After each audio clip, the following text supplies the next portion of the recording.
हम लोग आगे एक नए वीडियो पे और आज हम लोग देखने वाले हैं बिहार बोर्ड क्लास 12 के लिए बहुत इंपॉर्टेंट क्लास। और जिसमें हम लोग देखने वाले हैं आज समास के बारे में डिटेल पढ़ने वाले हैं। और मैं बता दूं कि आज समास के बारे में मैं इतना डिटेल बताऊंगा कि देखिए, पहले तो मैं बता दूं कि आप लोगों के लिए बहुत सारा मैं प्रीवियस ईयर क्वेश्चन लाया हूं। देखिए, जितने भी क्वेश्चन हैं ये सभी के सभी क्वेश्चन प्रीवियस ईयर में पूछे गए हैं। और इसके बाद से जितने भी मैं क्वेश्चन आप लोगों को पढ़ाने वाला हूं ये सभी के सभी क्वेश्चन आराम से आपको बन जाएगा। उसके लिए करना क्या होगा कि समास के बारे में डिटेल हम लोग पढ़ने वाले हैं कि आखिर समास होता क्या है। देख रहे हैं कि यहाँ पे समास के बारे में डिटेल आप लोगों को पढ़ाऊंगा और उसके बाद समास के कितने प्रकार होते हैं और प्रकार का भी डिटेल में आप लोगों को समझाने वाला हूं ताकि आपके एग्जाम में बहुत बेहतरीन हो जाए। और मैं बता दूं कि यहां से क्वेश्चन तो 4 से 5 क्वेश्चन समास से तो आने ही आने वाले हैं। आप लोगों ने देखा ही होगा कि समास का कितना योगदान है आपके एग्जाम के लिए। अगर समास पढ़ के एग्जाम में जाते हैं ना तो बहुत बेहतरीन करेंगे और उतना बेहतर करेंगे जितना खुद से वादा नहीं है। तो चलिए मैं वीडियो को स्टार्ट करता हूं और एक एक करके पढ़ते हुए चलते हैं लो और समझते हुए चलते हैं लो। फिर आप बहुत आसानी से जितने भी प्रीवियस ईयर क्वेश्चन लाए हूं वो सभी क्वेश्चन आपसे बन जाएंगे। तो उसके लिए करना क्या होगा कि पहले हम लोग को समास के बारे में डिटेल जानना होगा, फिर ये क्वेश्चन को हम लोग ट्राई करेंगे। कितने क्वेश्चन लेकर आए हूं प्रीवियस ईयर का? 10 क्वेश्चन लाए हूं और ये 10 क्वेश्चन प्रीवियस ईयर के क्वेश्चन हैं। चलिए तो मैं स्टार्ट करता हूं और आप लोगों को बताता हूं कि समास क्या होता है। तो देखिए, समास क्या होता है? जब दो या दो से अधिक शब्दों के मिलने से नया शब्द और कैसा शब्द बनता है? छोटा शब्द बनता है। जब दो या दो से अधिक शब्द होंगे और उससे मिलकर छोटा शब्द बन जाएगा। जैसे में देखिए क्या है, राजा का पुत्र बोला जाता है ना, राजा का पुत्र। कभी बोलते हैं हम लोग कि राजा का पुत्र को हम लोग क्या बोल सकते हैं? राजपुत्र भी बोल सकते हैं, राजपुत्र भी बोल सकते हैं। तो देख रहे हैं राजा का पुत्र बड़ा सेंटेंस है और इसको हम लोग छोटा कर दिए क्या? राजपुत्र। तो वही होता है जब दो या दो से अधिक शब्दों के मिलने से नया शब्द बनेगा लेकिन वह शब्द कैसा हो जाएगा? छोटा हो जाएगा। उसे हम लोग समास कहते हैं, इस बात को याद रखिएगा। दूसरा क्वेश्चन क्या दे रखा है? दूसरा परिभाषा, दो या दो से अधिक सार्थक शब्दों के मेल से बने शब्द को क्या कहते हैं? समास। और एक बात और मैं बता दूं कि ये समास का परिभाषा एग्जाम में नहीं पूछा जाता है। एग्जाम में क्वेश्चन शुरू होता है यहां से कि आखिर समास के कितने प्रकार होते हैं। तो आपको हर हाल में याद रखना है कि समास के कितने प्रकार होते हैं? 6 प्रकार होते हैं। देखिए, जब भी एग्जाम में क्वेश्चन आएगा ना तो समास से ही आएगा। और समास में किस से प्रकार से क्वेश्चन आएगा? ये समास का परिभाषा एग्जाम में कभी भी नहीं पूछता है, इस बात को याद रखेंगे। तो आपको क्या याद रखना है कि समास के कितने प्रकार होते हैं? तो समास के 6 प्रकार होते हैं, याद रखेंगे। जिसमें से कौन कौन है ये भी आप लोग को हर हाल में याद रखना ही रखना है। पहला है अव्ययी भाव समास, दूसरा है तत्पुरुष समास, तीसरा है कर्मधारय समास, चौथा है द्वंद्व समास और पांचवा है द्विगु समास और चौथा है बहुव्रीहि समास। तो समास के टोटल कितने भेद हो गए? तो आपको याद रखना है कि समास के कुल कितने प्रकार हो गए? तो समास के कुल 6 प्रकार होते हैं और ये 6 के 6 बहुत ज़्यादा इंपॉर्टेंट है और एग्जाम में ये सभी पूछे जाते हैं। तो प्लीज़ आप इसको इग्नोर ना करिएगा और बारीकी से आप लोग याद कर लीजिएगा। चलिए तो हम लोग एक एक प्रकार को हम लोग पढ़ेंगे और समझते हुए चलेंगे। तो देखिए, पहला क्वेश्चन क्या दे रखा है? पहला क्वेश्चन है अव्ययी भाव समास। तो अव्ययी भाव समास किसे कहते हैं? तो देखिए, जिन शब्दों के प्रारंभ में क्या लगा होगा? उपसर्ग लगा होगा, उसे अव्ययी भाव समास कहते हैं। जैसे में क्या क्या लगा होगा? यथा लगा होगा, या अ लगा होगा, या आ लगा होगा, या अनु लगा होगा, या निर लगा होगा, या प्र लगा होगा, या प्रति लगा होगा। ये अगर किसी शब्द के शुरुआत में ये सभी दिख जाएं आपको तो तुरंत आप लोग को लगाना है क्या? अव्ययी भाव समास। क्या लगाना है? अव्ययी भाव समास। जैसे में देखिए क्या है, यथासंभव। यथासंभव में क्या लगा हुआ है? यहाँ पे देख रहे हैं कि यथा लगा है कि नहीं। और मैं बोला था कि यथा आ जाए तो आप अव्ययी भाव समास उसे लगा देंगे। जैसे यथासंभव, तो यथासंभव को तोड़ेंगे तो क्या होगा? यथा प्लस संभव। तो यथा आया हुआ है कि नहीं आया हुआ है? इसमें उपसर्ग क्या लगा है? यथा। तो ये कौन से समास में जाएगा? अव्ययी भाव समास में जाएगा। उसी तरह देखिए अनुरूप। अनुरूप को तोड़ेंगे तो क्या होगा? अनु प्लस रूप होगा। तो अनु जो इसमें दिख रहा है ये अनु क्या हो गया? अव्ययी भाव समास हो गया। कौन सा हो गया? अव्ययी भाव समास। आ जन्म, आप लोग देखिए आ लगा हुआ है ना इसमें, तो आ जो हो गया ये कौन सा समास हो गया, तो अव्ययी भाव समास हो गया। इससे क्वेश्चन भी एग्जाम में आया हुआ है, जो कि प्रीवियस ईयर में पूछा गया है। चलिए मैं आप लोग को दिखाता हूं। देखिए रामानुज, यहां पे रामानुज तो नहीं हो सकता है। यहां पे अगला देखिए क्या है, आनंदमय। देखिए देखिए आनंदमय, यहां पे आ लगा हुआ है कि नहीं लगा हुआ, आप खुद देखिए। आनंदमय, आनंदमय, आ को अलग हटा देंगे तो नंदमय हो जाएगा कि नहीं हो जाएगा, क्या हो जाएगा, नंदमय। तो ये कौन सा समास हो गया, तो आप लोग को पता है कि ये कौन सा समास हो गया, तो अव्ययी भाव समास हो गया। उसी तरह देखिए क्या है, नवरत्न नहीं होगा, चतुर्भुज भी नहीं होगा। आजीवन, यहां पे देखिए क्या है, आजीवन में कौन सा समास, आप कौन लगा लीजिएगा, ये भी पूछा गया क्वेश्चन है प्रीवियस ईयर में। तो हम इसको तोड़ेंगे तो क्या हो जाएगा, आ प्लस जीवन। तो इसमें आ लगा हुआ है ना, तो जो आ लगा हुआ है तो कौन सा समास होगा, अव्ययी भाव समास होगा। देख रहे हैं कितने क्वेश्चन पूछा गया है। देखिए जी जन, जी जान शब्द में कौन सा समास है, आप समझ रहे हो कि इसमें जी को अलग करेंगे प्लस जान जोड़ देंगे तो क्या हो जाएगा, जी जान हो जाएगा कि नहीं। इसमें भी कौन सा समास है, अव्ययी भाव समास है। देखिए क्या है, हरिशंकर में नहीं होगा। यहां पे देखिए चरण कमल, रस भरा नहीं होगा। तो देखिए दूसरा हम लोग पढ़ लेते हैं, दूसरा क्या दे रखा है। पहला हम लोगों ने पढ़ लिया अव्ययी भाव समास, और आप लोग समझ गए होंगे। अगला देखिए क्या है, तत्पुरुष समास क्या होता है। तत्पुरुष समास, समास को विग्रह करने पर कारक चिन्ह लुप्त हो जाता है।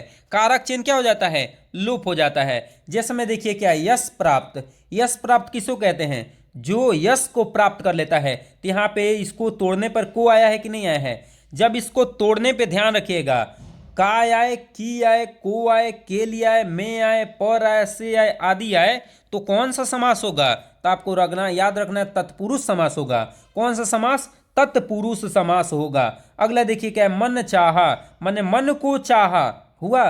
राजपुत्र माने राजा का पुत्र। तो देख रहे हैं कि इन दोनों में क्या हुआ था, यहाँ पे को आया था, को आया था, का आया था, तो इसमें से है कि नहीं है, तो इसको हम लोग क्या कहेंगे, तत्पुरुष समास कहेंगे, याद रखेंगे। अगला क्वेश्चन देख लेते हैं। अगला देखिए क्या है, अगला है कि कर्मधारय समास क्या होगा, कि इस पद में पहला पद दूसरे पद की क्या बताएगा, विशेषता बताएगा। देखिए में क्या है, चरण कमल, चरण कमल मतलब क्या हो गया, कमल के समान अगर चरण रहता है तो उसको हम लोग कमर देखिए चरण कमल माने कमल जो है, जो चरण है वो किसके समान है, कमल के समान है। तो ये देखिए दूसरा पद कौन सा है, ये पहला पद जो है, पहला पद दूसरे की विशेषता बता रहा है कि नहीं, कि कमल के समान है क्या चीज, चरण है। समझ रहे ना। इसी तरह देखिए क्या है, कमल नयन माने कमल के समान नयन है, बता रहा है कि नहीं विशेषता, कि नयन जो है वो कमल के समान है, ये विशेषता हो गया। महापुरुष, महान है जो पुरुष, तो कैसा पुरुष है, महान पुरुष है, तो विशेषता इसमें आ रहा है कि नहीं है। तो जिसमें भी विशेषता लगेगा तो उसको कर्मधारय समास में रखेंगे। अगला क्वेश्चन देखिए क्या है, द्वंद्व समास, जिस समास में दोनों प्रधान होते हैं उसे द्वंद्व समास कहते हैं। देखिए इसको विग्रह करने पर क्या होगा, और या आए, इसको और या आए, जैसे में या योजक चिन्ह क्या आ जाएगा, ऐसे आ जाएगा। इसको हम लोग क्या बोलेंगे, देखिए क्या है, यहाँ पे देख रहे हैं क्या चीज, माता पिता। तो देखिए तोड़ेंगे, यहाँ पे बीच में दिखाई दे रहा है कि नहीं दे रहा है, तो इसको माता और पिता, यहाँ पे और आ रहा है कि नहीं आ रहा है, तोड़ने पे देखिए नदी नाला, तो नदी और नाला, यहाँ पे और आया हुआ है, तो जिसमें भी और आएगा या क्या चीज बीच में हम लोग लगा देंगे या, तो बीच में या आए चाहे और आए तो उसको हम लोग कौन से समास में रखेंगे, तो आपको याद रखना है कि उसको द्वंद्व समास में रखना है। लेकिन एक बात आप लोग को और मैं बताना चाहूंगा, देखिए यहाँ पे अगर सेम टू सेम रिपीट करता है, जैसे रातों रात, रातों रात, यहाँ पे दे दे रातों रात, तो दोनों सेम सब्जेक्ट हो गया ना, रातों रात। देखिए मैं क्या बोल रहा हूँ, रातों और रात ऐसे बोला जाता है, तो देखिए सेम आ गया है, तो जब सेम रहेगा तो ये अव्ययी भाव समास में जाएगा। ये याद रखिए कि किस भाव में, अव्ययी भाव समास में जाएगा।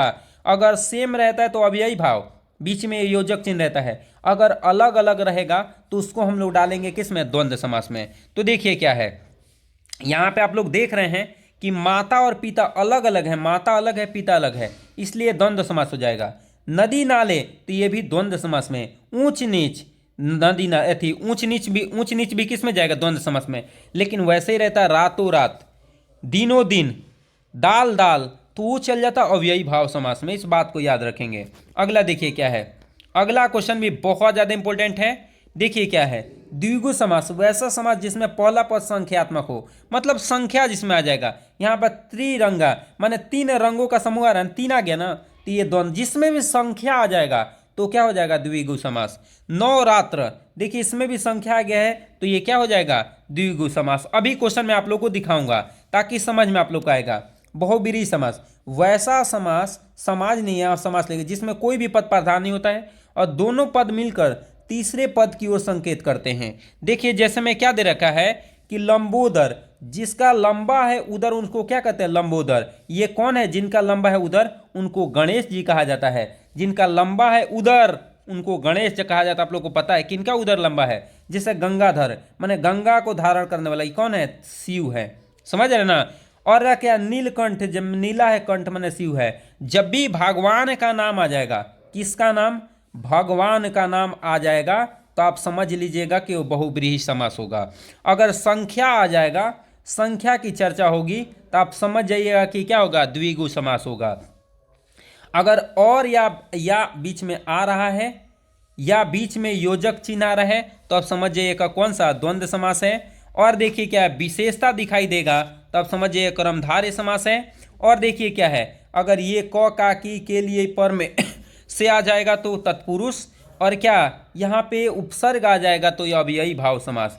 चलिए तो मैं क्वेश्चन एक एक करके आप लोग को क्या कर देता हूँ, दिखा देता हूँ। यहाँ पे देख रहे हैं रस भरा, क्या लिखा है, रस भरा माने रस से भरा हुआ।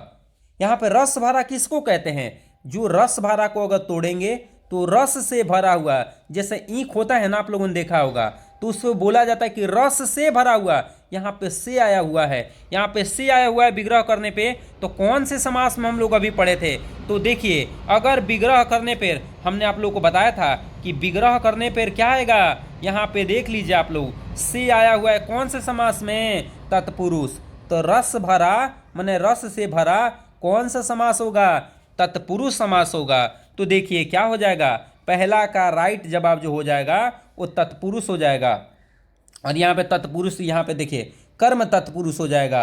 इस बात को याद रखेंगे। अगला देखिए क्या है, चरण कमल, मतलब कमल कमल के समान है चरण, कमल के समान जो है वो कर्मधारय है कि तत्पुरुष है कि द्वंद्व है कि अव्ययी भाव है। तो अव्ययी भाव होगा नहीं, तत्पुरुष होगा नहीं, द्वंद्व होगा नहीं। कर्मधारय जो विशेषता बताता है वो क्या होता है, कर्मधारय समास होता है। अभी हम लोगों ने पढ़ा था। दूसरा क्वेश्चन देखिए क्या है, हरिशंकर शब्द में कौन सा समास है, हरिशंकर द्विगु समास, अव्ययी भाव समास, कर्मधारय समास, द्वंद्व समास। तो मैं बता दूं कि इसका राइट जवाब जो होने वाला है हरि के ये द्विगु समास होने वाला है, क्योंकि भगवान का जी जाना भी बता दिया था, अव्ययी भाव समास होगा।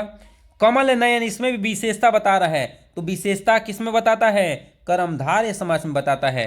किसमें बताता है, देख लीजिए ना भाई, आप लोगों को मैं अभी बताया था कि तत्पुरुष, देखिए किसमें विशेषता जिसमें बताएगा वो क्या होगा, कर्मधारय होगा। मैं बताया था आप लोगों को, तो देखिए विशेषता इसमें भी क्या कर रहा है, बता रहा है। अगला आजीवन कौन सा होगा, अव्ययी भाव समास होगा। उसी तरह मैं बताया था क्या चीज, संख्या आ जाए, संख्या आ जाएगा तो कौन होगा, द्विगु समास होगा। देखिए चतुर्भुज माने चार भुजाओं का, तो ये क्या हो जाएगा, द्विगु समास होगा। इसमें देखिए नौ रत्न, नौ आगे है संख्या, तो ये भी क्या होगा, द्विगु समास होगा। समझ रहे हैं बातों को, जिसमें संख्या है। आनंदमय कौन सा होगा, ये अव्ययी भाव समास होगा। ये यहाँ पे रामानुज, रामा कानुज, ये कौन सा होगा, रामा कानुज, तत्पुरुष समास होगा। तो देखिए जितने भी क्वेश्चन मैं आज बताया आप लोगों को, ये सब के सब क्वेश्चन इंपॉर्टेंट हैं और एग्जाम में पूछने वाले हैं। तो देखिए आप लोगों को अच्छा लगा होगा तो जरूर चैनल को सब्सक्राइब करके जाएंगे। चलिए तो मिलेंगे अगले वीडियो में, तब तक के लिए जय हिंद।